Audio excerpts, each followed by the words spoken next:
Hola, hoy nos metemos de lleno en cómo se produce música electrónica. Vamos a usar como guía unos tutoriales y pedacitos de cursos que nos pasaron enfocados en Ableton Live. Suena bien. ¿Qué tipo de material es?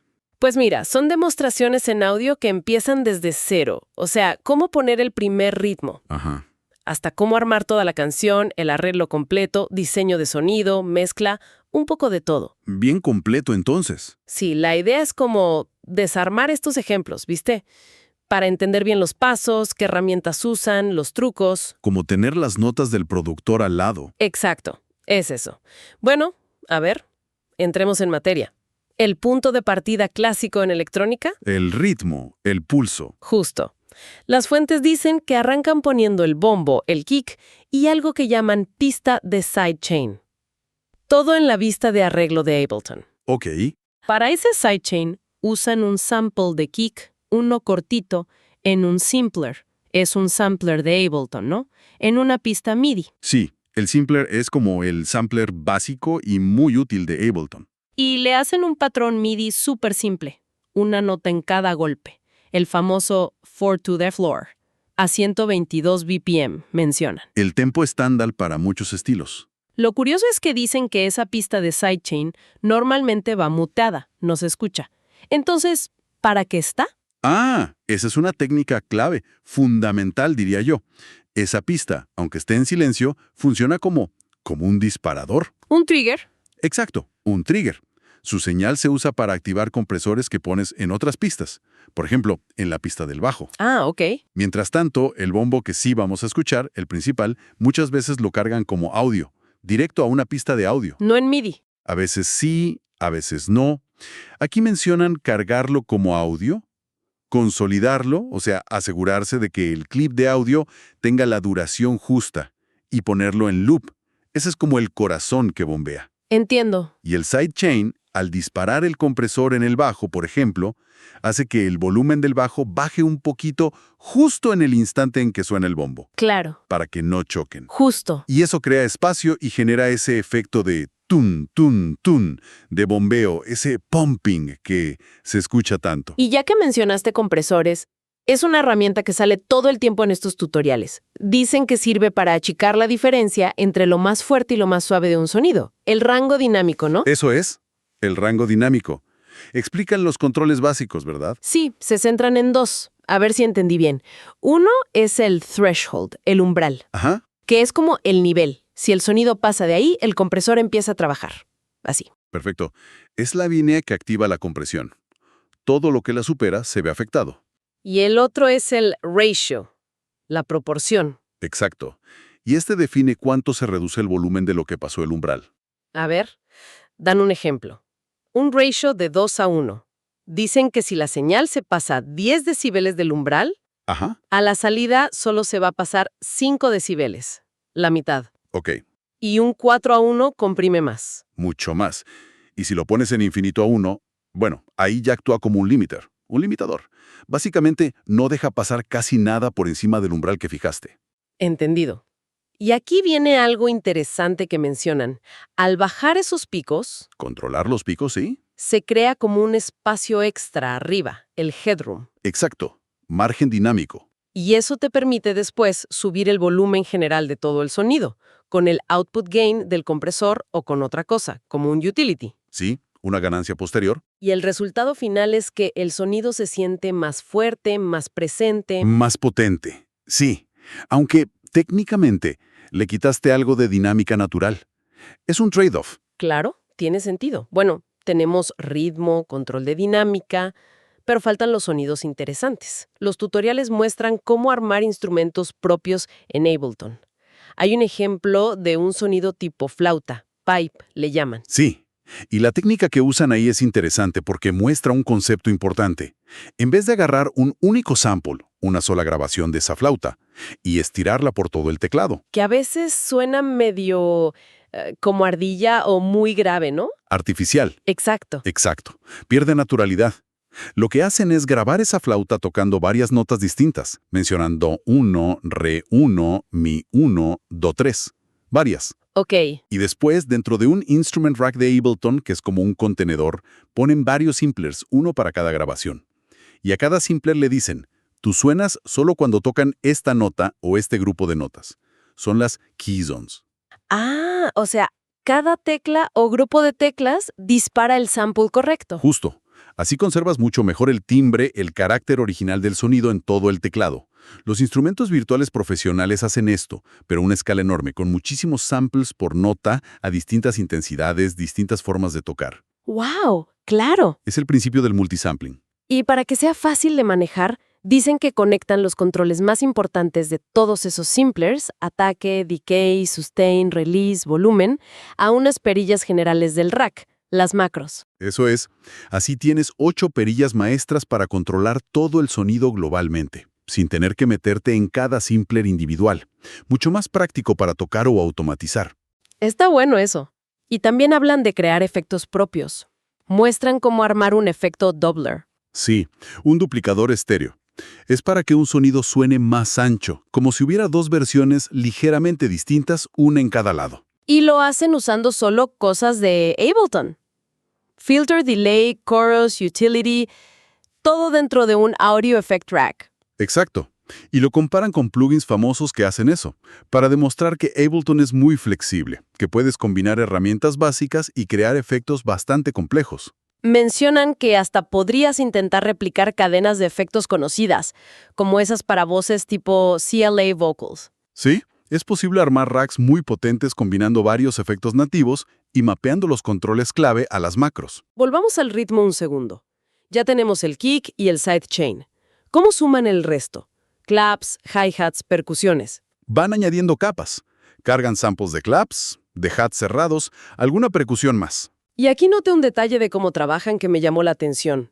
Ponen cada sonido de batería en su propia pista MIDI. Ajá. No usan un drum rack, que es lo que quizás uno haría para tener toda la batería junta. ¿Por qué lo hacen así, separado? ¿Qué ventaja dicen que tiene? Es una buena pregunta. El drum rack es súper útil para organizar, pero hacerlo en pistas separadas, según explican, les da una ventaja específica para el groove. El groove. Sí, al tener, por ejemplo, el clap en una pista MIDI, el hat en otra, el kick en la suya, pueden usar una función de Ableton que se llama Track Delay. Retraso de pista. Exacto. Te permite mover toda la pista unos milisegundos hacia adelante o hacia atrás en el tiempo. Muy poquito. ¿Y eso para qué? Esos microajustes temporales entre los distintos golpes de la batería son cruciales. Te permiten crear un feel más humano, con más swing, o simplemente definir con muchísima precisión cómo interactúan los sonidos rítmicamente. Que el hi-hat esté justito antes o después del clap, por ejemplo. Ah, claro. Para que no suene todo tan cuadrado, tan mecánico. Exactamente. Le da vida al ritmo. Entiendo. Entonces, cargan los samples en simplers individuales. Hacen los patrones MIDI para cada uno. Sí, su propio clip MIDI con su ritmo. Ujú. Y después, para no tener un lío de pistas, las agrupan. Usan un drums group. Correcto. Agrupar es fundamental para mantener el orden en el proyecto. Padre. Ya tenemos la batería sonando con su groove. Pero seguro que los samples crudos suenan medio secos. Totalmente. Ahí entra lo que llaman el tweaking, el ajuste fino, el pulido. ¿Y qué herramientas usan más para eso? El rey acá es el EQ. El EQ8 de Ableton aparece por todos lados. ¿Para qué lo usan principalmente en la batería? Bueno, dos cosas principales. Primero, limpieza. Fundamental. Cortar las frecuencias graves, hacer un low cut o high pass a casi todo menos al kick y al bajo. ¿Para qué? Para evitar que se acumule barro, esa bola de graves indefinidos que ensucia toda la mezcla. Dejas espacio para que el kick y el bajo respiren. Tiene lógica. ¿Y la segunda cosa? Esculpir el sonido. Por ejemplo, si un clap tiene una resonancia molesta, un tono que sobresale mucho, Ajá. usan un filtro del EQ muy finito, con la cool muy alta, la barren hasta encontrar esa frecuencia que canta, y ahí bajan la ganancia justo en ese punto. Ah, para quitar lo feo. Exacto. O al revés, para realzar algo bueno. Quizás quieren resaltar el clic, el ataque agudo de ese clap, pues buscan esa frecuencia y le suben un poquito la ganancia. Mencionan también algo del modo mid-side del EQ. ¿Eso qué es? Es un modo más avanzado del EQ8. Te permite ecualizar de forma separada lo que suena en el centro de la imagen estéreo, mid, y lo que suena en los lados, side. Interesante. ¿Y para qué se usa? Bueno, podrías, por ejemplo, cortar más graves de los lados para mantener el bajo y el kick bien centrados, o darle un poquito más de brillo a los lados para ensanchar el sonido. Es potente, pero más sutil. Vale, EQ por todos lados. ¿Qué más efectos meten para darle onda a esa batería? Varias cosas. Textura y espacio principalmente. Mencionan vinyl distortion. Distorsión de vinilo, para que suene viejo. No necesariamente viejo, sino para añadirle un poquito de ruido, de imperfección, algo más orgánico, un toque sutil. Ok, Usan chorus a veces, para ensanchar algún sonido en estéreo. como el doubler que comentamos antes. Parecido en el objetivo, sí. Y la reverb, por supuesto. ¿Cómo la usan? Estratégicamente. Dicen que usan reverbs cortitas para dar ambiente, para que todos los sonidos parezcan estar en el mismo espacio, ¿viste? Que haya cohesión. Como una sala virtual. Eso. Y a veces reverbs más largas, pero más como efecto especial, no en todo. Y a menudo las ponen en pistas de envío o retorno. Ah, no directo en la pista del sonido. Claro, así puedes mandar distintas cantidades de varios sonidos a la misma reverb y controlas mejor la mezcla general del efecto. Entiendo. ¿Y delay? También. Para crear ecos, puede ser un delay simple o uno ping-pong, que va rebotando de izquierda a derecha. Sirve para efectos rítmicos o para crear atmósferas. Y vuelve a aparecer el sidechain, ¿no? Sí, la compresión sidechain disparada por el kick, pero esta vez la aplican a veces a los claps o a los hi-hats. ¿Pero por qué? Si ya tienen su propio espacio con el EQ y el track delay. Bueno, es para asegurar al máximo que el golpe inicial del bombo, el transitorio, siempre corte a través de la mezcla. Incluso si un clap suena justo encima o un poquito antes por culpa del track delay que le metiste. Ah, es como una garantía de que el kick siempre pegue primero. Exacto. El kick es el rey. Y ajustan el release de ese compresor para definir qué tan rápido el clap o el hat vuelven a su volumen normal después del golpe del kick. Controla el bombeo sobre ese sonido específico. Se ve que hay mucho detalle. ¿Mencionan también overdrive para saturar un poco? Sí, para darle más armónicos, un poco de garra. Erosion, que suena raro. Erosion añade como ruido digital o artefactos. Puede servir para ensuciar un sonido de forma interesante, darle textura lo-fi. ¿Y autopan? Para que el sonido se mueva solo de lado a lado. Esta rítmica ya suena potente, con groove, con carácter. Ahora, ¿cómo meten la parte musical? La melodía, la armonía. Hablan de 3 tipos de elementos tonales principales. Los stabs, Stabs. ¿Puñaladas? jaja no, sonidos cortos percusivos pero con una nota definida, como un golpe afinado. Ok, stabs. ¿Qué más? Pads. Esos son sonidos más largos, sostenidos, que crean como el colchón armónico, la atmósfera. Las capas de fondo. Eso. Y arpegios, que son las notas de un acorde, pero tocadas una después de la otra, secuencialmente. A menudo muy rápido. Entendido. Stabs, pads, arpegios. ¿Y con qué los hacen? Pues muestran una mezcla. Usan instrumentos que ya vienen en Ableton, como ese pipe que armaron antes. El multisampleado. Sí. O usan Operator, que es un sinte FM muy potente de Ableton. Pero también dedican bastante tiempo a mostrar cómo usar sintes externos, VSTs. Plugins de terceros. Exacto. Mencionan mucho Massive y Serum, que son súper populares. ¿Y qué muestran de ellos? Explican cómo recrear sonidos parecidos a los que se usan en la pista de ejemplo. Se meten con conceptos de síntesis, wavetables, filtros, envolventes, los efectos que traen esos sintes dentro.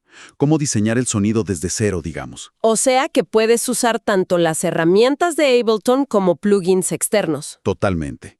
La idea es tener la paleta sonora que necesitas. Y me imagino que a estos sonidos, melódicos y armónicos, también les aplican procesos parecidos a los de la batería, ¿no? EQ, compresión. Cercamente lo mismo. El EQ es vital para que cada sonido tenga su sitio en la mezcla, para que no se peleen las frecuencias. Que no se haga una bola todo. Claro. La compresión también. A veces normal, para controlar la dinámica del propio sonido, o a veces sidechain, para que baile con el kick. El bombeo, otra vez. Sí.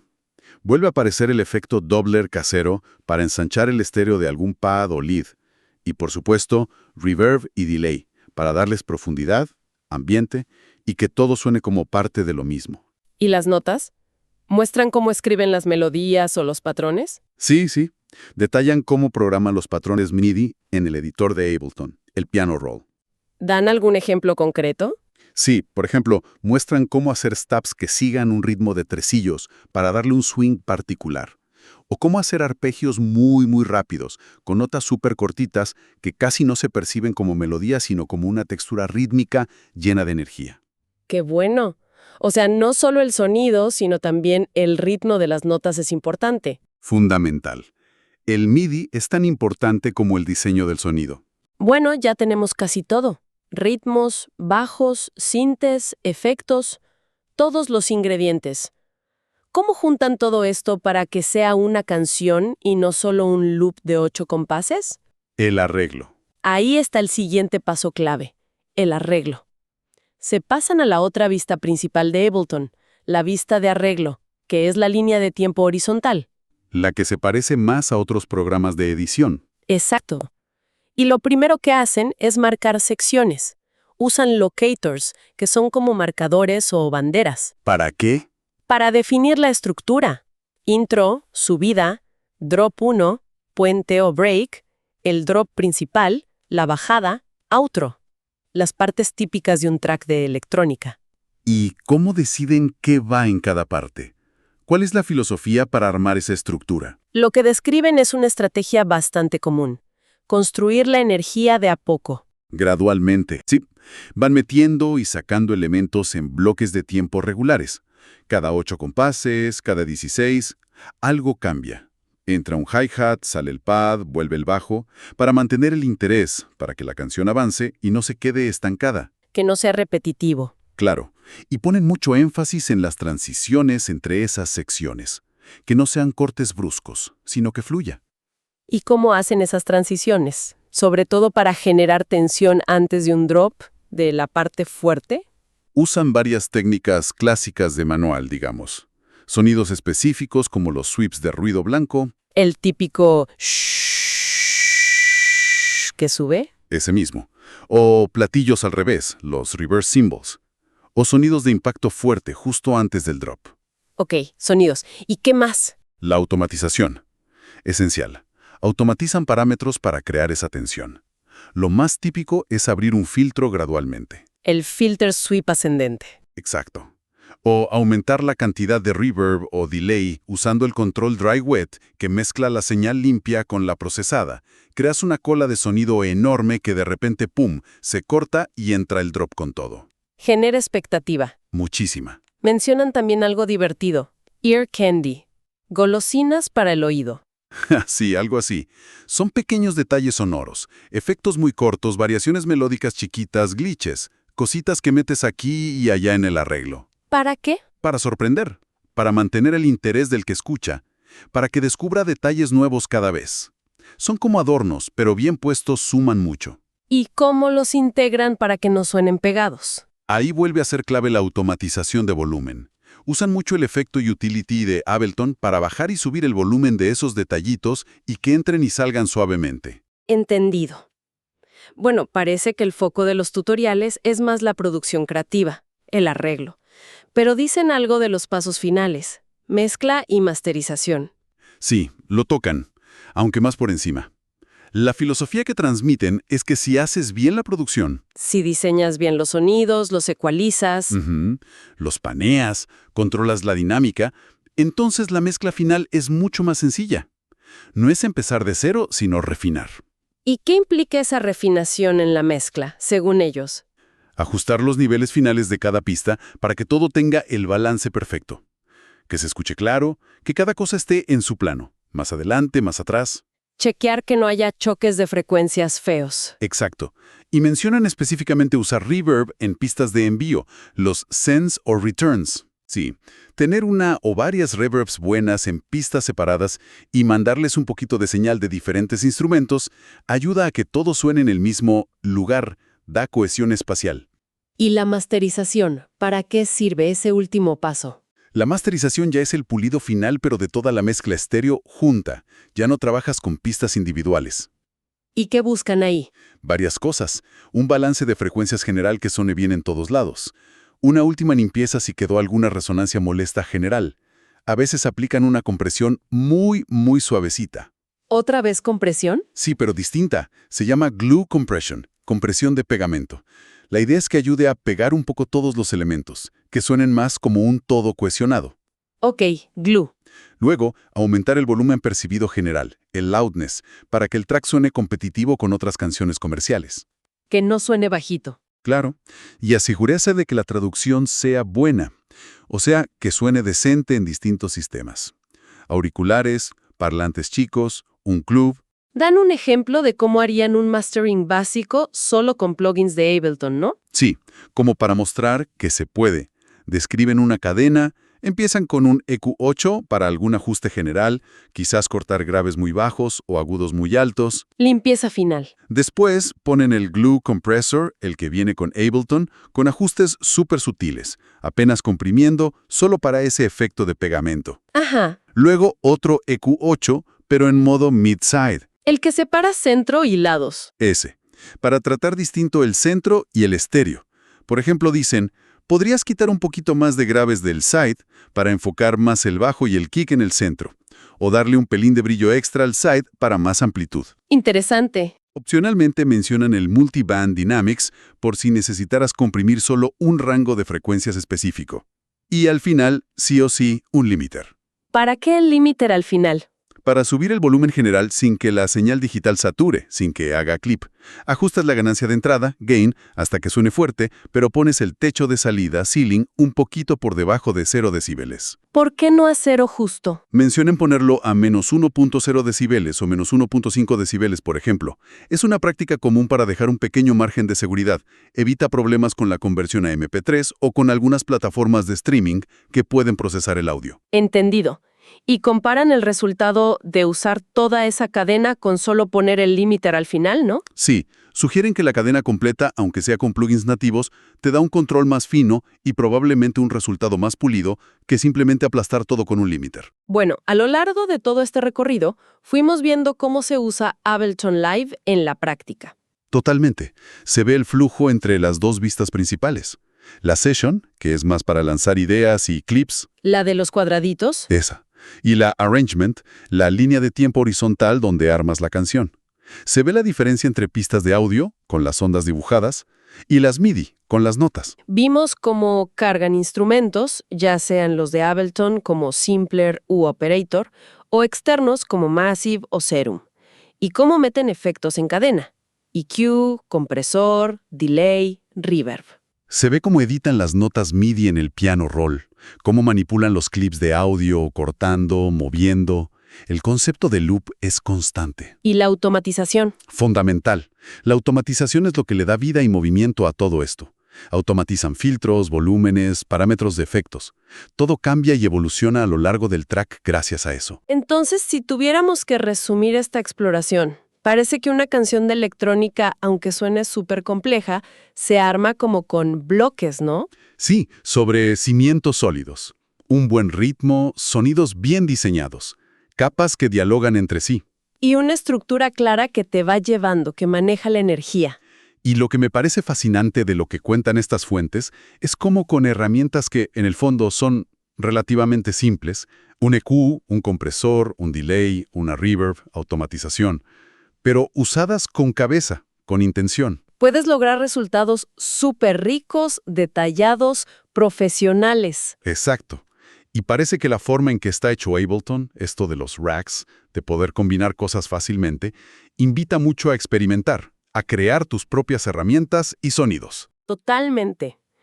Para quienes nos escuchan y quizás se quedaron pensando en alguna de estas técnicas, les dejo una pregunta picando, como para jugar un poco mentalmente. ¿Qué pasaría si agarran una idea musical simple, muy simple, y le aplican solo una de estas técnicas, pero llevada al extremo? A ver, ¿cómo sería? No sé, imaginen automatizar el corte de un filtro de forma súper loca y rápida sobre un pad muy básico. O agarrar una melodía de 3 notas y llenarla de delays rítmicos súper densos que se hagan una bola de ecos. Llevar una sola herramienta al límite sobre algo simple. Exacto. ¿Qué textura nueva saldría? ¿Qué emoción inesperada podría generar? Es algo para pensar, ¿no? Una forma de explorar el potencial de cada herramienta por separado. Interesante ejercicio creativo. Bueno, gracias por acompañarnos en este análisis detallado de producción con Ableton Live. La seguimos en la próxima. Hasta la próxima.